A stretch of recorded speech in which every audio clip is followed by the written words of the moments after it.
YouTube मंच पर पुनः एक बार बहुत बहुत स्वागत है। आइए यहाँ पर हम लोग क्लास 10th का जो मैथ है उस मैथ का जो आपका पहला नंबर चैप्टर दिया है यानी वास्तविक संख्या, उस वास्तविक संख्या के बारे में हम लोग समझते हैं कि वास्तविक संख्या किसे कहते हैं तथा इसमें क्या क्या चीजें आपको पढ़ना है। सबसे पहले आपको वास्तविक संख्या यानी रियल नंबर यहाँ पर लिखा। देखिए वास्तविक संख्या दिया है तो सबसे पहले आपको संख्या के बारे में जानना पड़ेगा यानी आपको नंबर के बारे में जानना पड़ेगा। तो देखिए आपको संख्या जो होता है नंबर, आपको जेन्युइन सा आपको 10-12 प्रकार का आपका नंबर है। अगर उतना भी आप पढ़ लेते हैं तो वास्तविक संख्या का जितना भी आपका क्वेश्चन है सारा का सारा क्वेश्चन बन जाएगा। आपको कोई भी प्रश्न में आपको दिक्कत नहीं होने वाला है। तो सबसे पहले आप नंबर के बारे में समझिए कि नंबर होता क्या है। अब सबसे पहले हम लोग यहाँ पर एक नंबर वाला पर देखेंगे अंक। तो सुनिए अंक जो होता है आपको 10 प्रकार का होता है। 0 से लेके 9 तक के बीच में जितना भी आपको संख्या अंक लिखा रहता है, जैसे 0 हुआ, 1 हुआ, 2 हुआ, 3 हुआ, 4 हुआ, 5 हुआ, 6 हुआ, 7 हुआ, 8 हुआ, 9 हुआ, आपको अंकों की जो संख्या है आपको 10 मिलकर यहाँ पर अंकों की संख्या टोटल आपको अंक 10 है। इसी 10 अंक को मिलाकर दुनिया के किसी भी हम लोग आपको संख्या को बनाते हैं। तो आप अंक समझ गए। अंक के बाद आपको आता है 2 नंबर पर वास्तविक संख्या। अब सुनिए वास्तविक संख्या होता क्या है। देखिए वास्तविक संख्या वैसे संख्या को कहते हैं जिसे परिमेय और अपरिमेय संख्या के रूप में लिखा जा सकता है, या वैसे आप बोल सकते हैं कि वास्तविक संख्या वैसे संख्या को कहा जाता है जिसमें परिमेय और अपरिमेय दोनों संख्याएं शामिल हो, उसे वास्तविक संख्या कहते हैं। जैसे मान लीजिए यहाँ पर 2 लिखा है, ये आपको परिमेय है, और √5 लिखा है, ये परिमेय है। तो आप वैसी आपको संख्या लीजिए जिसमें परिमेय और अपरिमेय दोनों शामिल हो, उसे हम लोग वास्तविक संख्या कहते हैं। जैसे यहाँ पर 1 आपको परिमेय है, 2 भी परिमेय है, 3 भी परिमेय है, 0 भी परिमेय है। √16, तो √16 का अगर रूट निकालिएगा तो 4 मिलेगा, ये भी आपको परिमेय होगा। √5 का आपको रूट नहीं निकलता है तो ये आपको अपरिमेय हो जाएगा। √8 आपको अपरिमेय हो जाएगा और 1/4 आपको परिमेय हो जाएगा। तो देखिए वास्तविक संख्या में इसमें परिमेय और अपरिमेय दोनों आपको संख्याएं लिखा गया है। तो पूछेगा कि वास्तविक संख्या किससे कहते हैं, तो वास्तविक संख्या वैसे संख्या को कहा जाता है जिसमें परिमेय और अपरिमेय दोनों संख्याएं शामिल हो, उसे वास्तविक संख्या कहते हैं। वास्तविक संख्या का एक और आपका खूबी होता है। देखिए परिमेय और अपरिमेय आगे हम लोग पढ़ेंगे।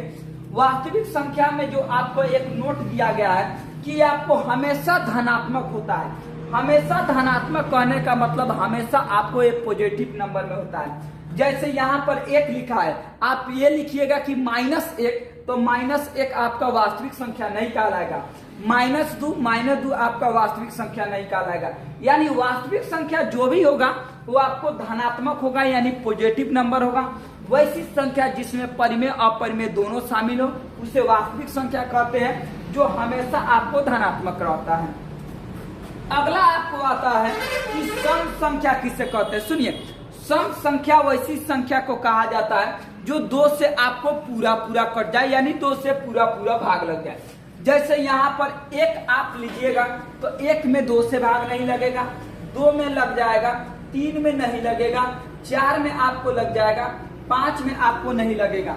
तो किस में नहीं लगा, तो 1 में 2 से भाग नहीं लग सकता है, 2 में आपको लग जाएगा, 3 में नहीं लगेगा, 4 में लग जाएगा, फिर 5 में आपको नहीं लगेगा। तो यहाँ पर जो आपको सम संख्या शुरू होगा वो कहाँ से होगा, आपको 2 से होगा। यानी 2 होगा, 4 होगा, 4 के बाद 6 होगा, 6 के बाद 7 नहीं 8 होगा, 8 के बाद 9 नहीं होगा, आपको 10 होगा। यानी वैसी संख्या जिसमें 2 से पूरा भाग लग जाए वो आपको सम संख्या कहलाता है। अगर बात किया जाए कि सबसे छोटी सम संख्या, तो सबसे छोटी सम संख्या यहाँ 2 है ना है, तो सबसे छोटी सम संख्या आपको 2 होगा। लेकिन यही बात किया जाए कि सबसे बड़ी सम संख्या क्या है, तो सबसे बड़ी सम संख्या जो होगा आपको इनफाइनाइट होगा यानी आपको अनगिनत होगा यानी आपको अनंत होगा। क्योंकि डॉटेड यहाँ लाइन लगा हुआ है इसके मतलब ये बहुत दूर तक जा रहा है, इसका था पता नहीं है कि ये कहाँ तक जा रहा है। तो छोटा इसमें 2 होगा और बड़ा इसमें पता नहीं है। अगला हम लोग विषम संख्या के विषम संख्या तो विषम संख्या वैसी संख्या को कहा जाता है जिसमें 2 से पूरा पूरा भाग नहीं लगे।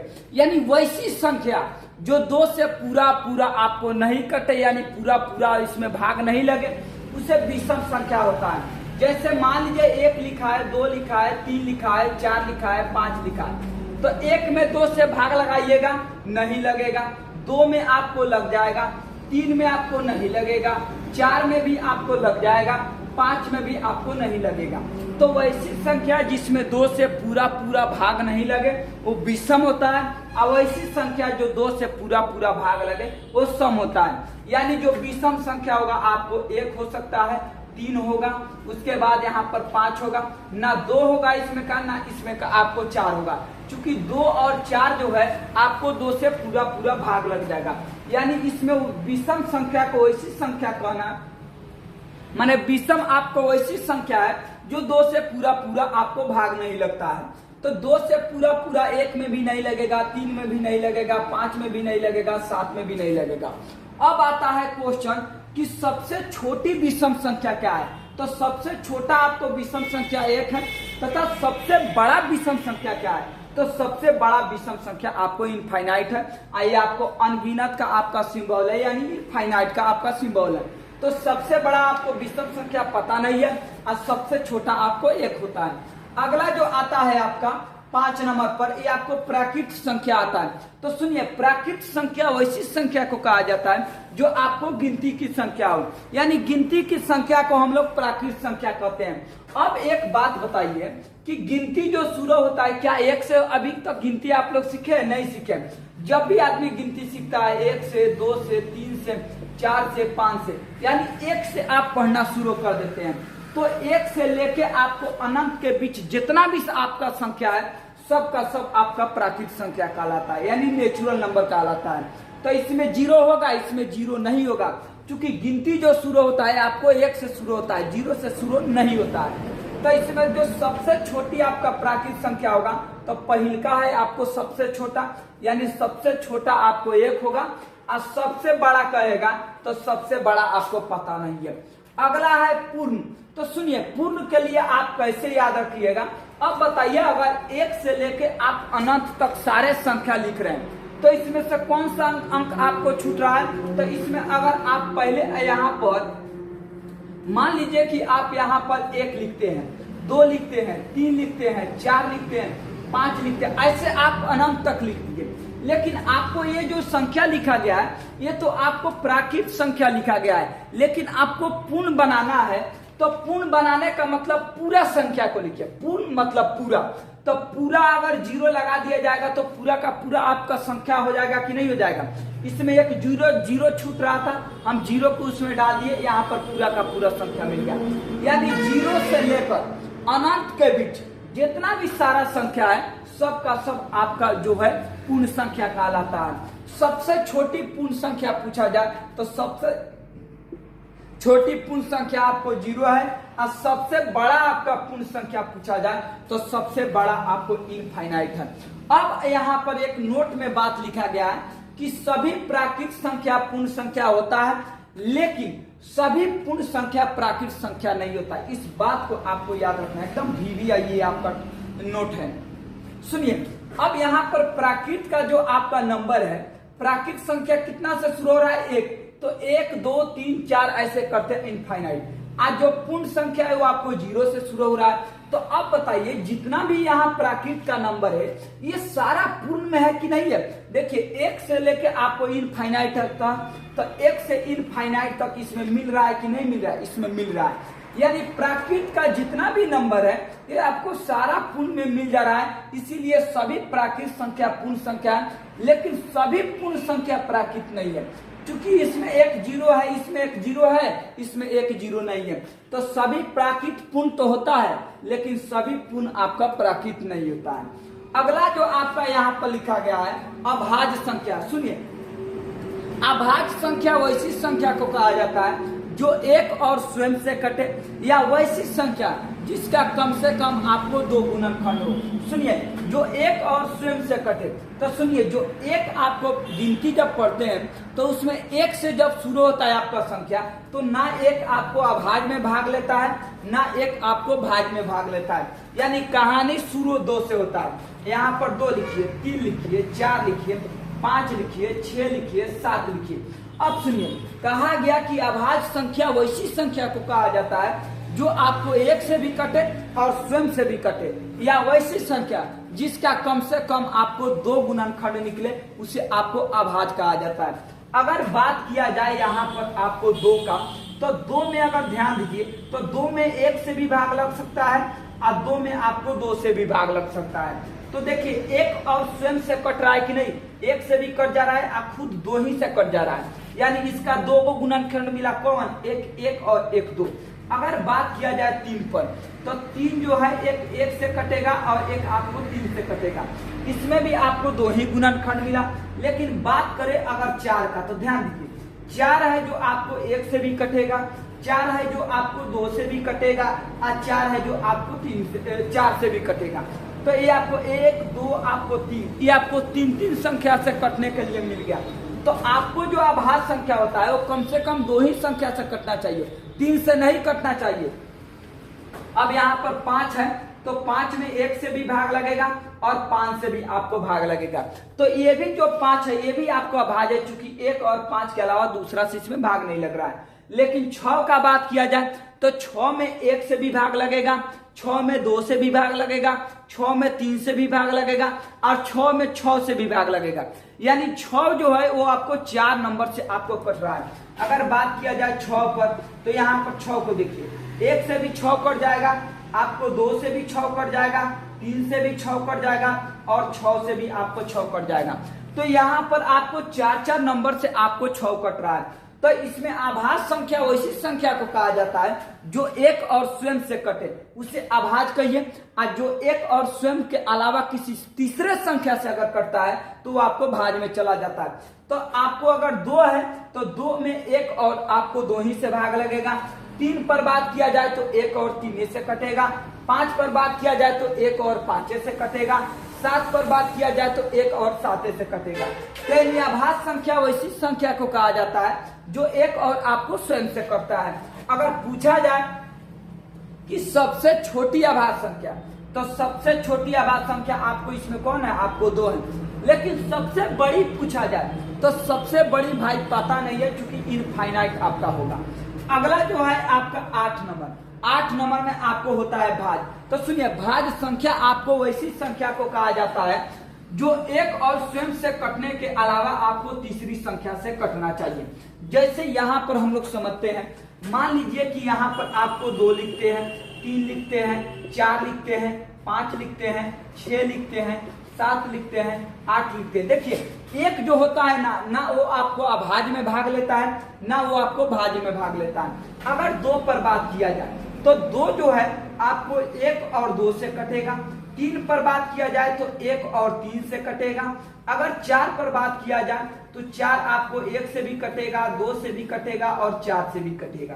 अगर 5 पर बात किया जाए तो 1 और 5 से कटेगा।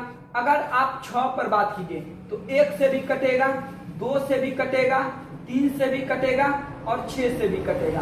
अगर यहाँ पर 7 का बात किया जाए तो 7 आपको कितना नंबर से कटेगा? एक 1 से कटेगा और एक आपको 7 से कटेगा। अगर 8 पर बात किया जाए तो 8 आपको 1 से भी कटेगा, 2 से भी कटेगा, 4 से भी कटेगा और कितना से कटेगा? 8 से भी कटेगा। तो यहाँ पर अभाज्य संख्या का जो परिभाषा कहता है वो कहता है कि वैसी संख्या जो एक और स्वयं से कटने के अलावा किसी तीसरे संख्या से भी कटना चाहिए। यानी इसका कम से कम 3 गुणनखंड होना चाहिए। 3 से ज्यादा इसमें अधिक हो सकता है गुणनखंड, कोई दिक्कत नहीं है। तो देखिए, अगर 2 पर बात किया जाए तो 2 में आपको 2 ही गुणनखंड है, 1 और 2, तो आपको 2 नहीं हो सकता। 3 पर बात किया जाए तो 1 और 3, तो ये भी आपको नहीं हो सकता क्योंकि इसका भी 2 ही गुणनखंड है। 4 पर बात किया जाए तो 4 1 से भी कटेगा, 2 से भी कटेगा, 4 से भी, तो यहाँ इसका 3 गुणनखंड मिला, यानी आपको 4 हो जाएगा। 5 पर बात किया जाए तो 5 1 से कटता है और 5 से कटता है, यानी इसमें 2 ही गुणनखंड मिला तो ये आपको भाज्य नहीं कहलाएगा। अगला है कि आपको 6 नंबर 6, तो 6 में 1 से भी भाग लगेगा, 2 से भी भाग लगेगा, 3 से भी भाग लगेगा और 6 से भी भाग लगेगा। तो इसमें 4 आपका गुणनखंड मिल रहा है, तो ये भी आपको भाज्य हो जाएगा। 7 पर बात किया जाए तो 7 में 1 से भी भाग लगेगा और 7 से भी भाग लगेगा, तो ये भी आपको क्या हो जाएगा, ये भी आपको भाज्य संख्या हो जाएगा। अगला 8 पर बात किया जाए तो 8 यहाँ पर देखिए, 8 में 1 से भी भाग लग रहा है, 2 से भी लग रहा है, 4 से भी लग रहा है और 8 से भी लग रहा है, यानी 8 जो होगा 8 भी आपको भाज्य संख्या कहलाएगा। तो आपको अभाज्य संख्या में कम से कम 2, आपको ज्यादा से ज्यादा मतलब अभाज्य संख्या का 2 ही गुणनखंड होना चाहिए, लेकिन भाज्य संख्या का 3 से ज्यादा हो सकता है, लेकिन अभाज्य संख्या का 2 से ज्यादा नहीं हो सकता है। तो भाज्य संख्या में आपको 2 ही नंबर से कटना चाहिए, एक और स्वयं से, यानी इसका 2 गुणनखंड, इसका 1 और स्वयं से कटने के अलावा किसी तीसरे से कटना चाहिए, यानी आपको कम से कम 3 गुणनखंड, ज्यादा से ज्यादा कितना हो जाए। यानी अगर बात किया जाए तो 2 तो नहीं हो सकता, 3 भी नहीं हो सकता, यानी 4 होगा, 6 होगा, 8 होगा, 9 भी होगा, 10 भी होगा, 11 नहीं होगा, 12 होगा, ऐसा ही ये बढ़ते जाएगा। अगर बात किया जाए कि सबसे छोटी आपका भाज्य, तो सबसे छोटी आपका भाज्य 4 है, और सबसे बड़ी बात किया जाए तो सबसे बड़ी आपका इनफाइनाइट है। अगला जो आता है आपको परिमेय संख्या के बारे में सुनिए। परिमेय संख्या वैसी संख्या को कहा जाता है जो p बटा में q के रूप में लिखा जा सकता है, जहां q is not equal to आपको 0 होता है, यानी जो q होता है ये आपको 0 के बराबर नहीं होता है। उदाहरण के लिए समझिए, 1 जो होगा वो भी आपको p बटा q के रूप में, चूंकि 1 को आप आसानी से 1 बटा 1 लिख सकते हैं, 2 को भी आप आसानी से 2 बटा 1 लिख सकते हैं, 3 को भी आप आसानी से 3 बटा 1 लिख सकते हैं। तो इसमें p का काम 3 कर रहा है, q का काम 2 आपको 1 कर रहा है, p का काम 2 कर रहा है, q का काम 1 कर रहा है, p का काम 1 कर रहा है, आपको q का काम 1 कर रहा है। तो इसको आसानी से p बटा q के, इसमें जो है 22 बटा 7, इसमें p का काम आपको यहाँ पर 22 कर रहा है और q का काम यहाँ पर 7 कर रहा है। 0 को भी आप 0 बटा में 1 लिख सकते हैं, क्योंकि आपको p 0 हो जाए तो हो जाए, q 0 नहीं होना चाहिए, यानी नीचे वाला आपको 0 नहीं दिखाई देना चाहिए, यानी 0 बाटा में आपको 1 लिखा जा सकता है 0 को, यानी ये भी p बटा q के रूप में लिखा जा सकता है। अगला है 16, तो रूट अंडर जब 16 है तो 16 का तो यहाँ 4 निकल जाएगा ना वर्गमूल, और 4 को 4 बटा 1 लिख सकते हैं, इसको भी p बटा q के। 16 बटा 18 है तो p का काम 1 कर रहा है, q का काम 1 कर रहा है। यहाँ पर थोड़ा सा समझने वाला है कि रूट अंडर 5 अब बाटा में है 2 रूट 5, या इसको p बटा q के रूप में लिख सकते हैं कि नहीं लिख सकते हैं। अगर लिख सकते हैं तो इसे परिमेय बोलेंगे, अगर लिख नहीं सकते हैं तो इसे अपरिमेय बोलेंगे। जरा सा इधर गौर कीजिएगा, अगर यहाँ पर रूट अंडर 5 अब बाटा में 2 रूट 5, तो ये रूट 5 से रूट 5 आपका कट जाएगा तो 1 बटा 2 मिलेगा। अब बताइए 1 बटा 2 आपका परिमेय है कि अपरिमेय है? तो 1 बटा 2 आपको है जो परिमेय संख्या है, इसीलिए जो आपका रूट अंडर 5 अब बाटा में 2 रूट 5 दिया है ये आपको परिमेय संख्या है। अगला है कि 2.3 यानी 2.5, तो सुनिए 2.3 है, इसको भी तो परिमेय में लिखिएगा। मान लीजिए 2.3 को ऊपर नीचे 10 से गुना कीजिए, क्योंकि सेम संख्या से ऊपर नीचे गुना करने पर कोई आपको फर्क नहीं पड़ता है। तो ऊपर में जाइएगा 1 जीरो आएगा, 1 दशमलव लेकर जाएगा, यानी ऊपर में बन जाएगा 23, नीचे में बन जाएगा 10, यानी आप 2.3 को 23 बटा 10 लिख सकते हैं। तो ये भी तो p बटा q के रूप में काम कर रहा है, यानी 23 बटा में 10, p आपका 23 काम कर रहा है, q आपका 10 काम कर रहा है। तो ये सब का सब ऊपर में जो लिखा गया है, इस सब का सब आपको परिमेय संख्या का आपको उदाहरण लिखा गया है, यानी एग्जाम्पल लिखा गया है। अगला आता है आपको अपरिमेय संख्या। तो अपरिमेय संख्या वैसी संख्या को कहा जाता है जो p बटा q के रूप में नहीं लिखा जाता है। जैसे मान लीजिए 1.6, उसके बाद डॉटेड डॉटेड। सुनिए डॉटेड लगने का मतलब है कि ये 6 जो है आपको इनफाइनाइट बाय लिखा है। जैसे यहीं पर आपको पूछे कि 1.6 कैसी संख्या है, तो देखिए 1.6 है ना, ये आपको परिमेय है, लेकिन यहीं पर 1.6 डॉटेड लगा है ये आपको अपरिमेय है। सुनिए 1.6 है, इसके मतलब 1.6 तक 6 को एक ही बार लिखा गया है, लेकिन 1.6 लिखने के बाद एक डॉटेड लगाया है, इसके मतलब 6 को अनंत बार लिखा गया है। तो हम तो अपरिमेय को वैसा ही संख्या, माने अपरिमेय वैसा ही संख्या को ना कहते हैं जो आपको डिफाइन नहीं हो पाता है, जो परिभाषित नहीं हो पाता है। तो ये तो आपको नंबर परिभाषित है, लेकिन ये नंबर आपको परिभाषित नहीं है, इसीलिए आपको परिमेय कहला रहा है और ये आपको अपरिमेय कहला रहा है। यानी 1.66 और उसके बाद डॉटेड लगा है, इसके मतलब अपरिमेय। पाई जो है आपको अपरिमेय है, क्योंकि पाई को याद रखना है, ये आपको अपरिमेय। देखिए पाई का मान 22/7 है, ये आपको परिमेय है, लेकिन पाई जो है आपको अपरिमेय संख्या होता है। अगला जो है √17। तो सुनिए √17, तो 17 का रूट निकलता है, नहीं निकलता है, तो जिसका रूट नहीं निकलता है वो भी आपको अपरिमेय में जाता है। जैसे यहाँ √16, तो 16 का निकल गया था आपका रूट, तब तो हम इसको परिमेय में लिखे थे, लेकिन 17 का नहीं लिखा, इसीलिए हम इसको अपरिमेय में डाले। अगला है आपको √17/3। तो सुनिए यहाँ पर √17, तो √17 का आपका रूट नहीं निकलेगा, इसीलिए ये आपको अपरिमेय होगा। अगला है कि 2/6। तो सुनिए √6 का भी रूट आपको नहीं निकलता है, इसीलिए आपको अपरिमेय। तो जिसका रूट नहीं निकलता है वो आपको अपरिमेय, और जिसका रूट निकल जाता है वो आपको परिमेय। अगला यहाँ पर ये आपको अपरिभाषित का सिंबल दिया है, इसके मतलब इनफाइनाइट होता है, अनंत होता है। तो अनंत को भी हम लोग किस में डालते हैं, हम लोग अपरिमेय संख्या में हम लोग डालते हैं।